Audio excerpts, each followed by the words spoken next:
so interesting that you picked up on that, Ray, because it is absolutely true.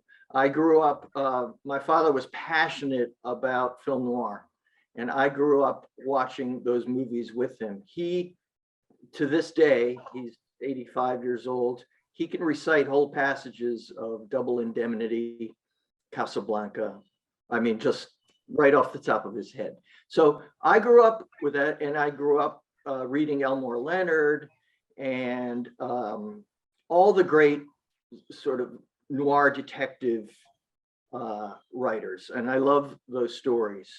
And so when it came for me time to shape my story into some sort of narrative, I think either intentionally or maybe even just subliminally, I poured that story into sort of the mold of a guy who is lost and looking for something that he doesn't quite know what. And then along comes the woman who blows his world wide open. And eventually, like I say, she blew my world wide open. She eventually blew it apart. But in many ways, I saw her in retrospect as a femme fatale, and charming, beautiful. And I was completely bowled over and drawn to her for many reasons.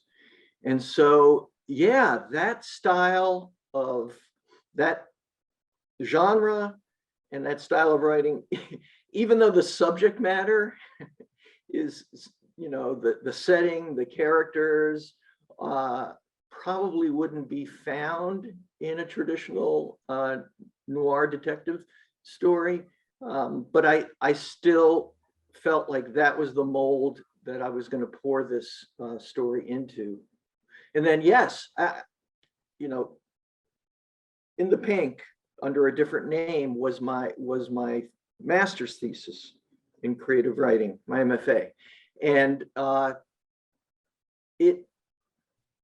literary agent was interested in it, shopped it around. This is while I was still in the MFA program, and couldn't sell it.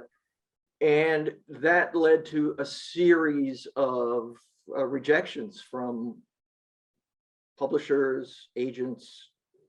The chairman of the creative writing program, Les Standiford, who's gone on to become my mentor and friend, he always believed in this story to the point where he would just reach out for me with so many contacts and set me up, and I would send out queries, and I would get very polite and lovely rejections. But honestly, it felt like nobody knew what they were going to do with the story. It didn't fit into a particular marketing niche. Straight guy, gay world. They just didn't know what to do with it. So eventually, this went on for years. I pretty much had all but given up on this ever being published. And I went and I wrote a literary thriller, which I entitled All My Tomorrows, which actually is the name of a not terribly well-known Frank Sinatra song, but one that was very influential, almost an inside joke between me and my father. And it's a literary thriller set in Miami Beach that features a character who is young, but utterly obsessed with that era, classic Hollywood and film noir. And there is a femme fatale very much along the lines of classic film noir that comes into his life. And it's set in contemporary times, but it is very much influenced by film noir. And so it's really interesting that you picked up on that influence in the memoir.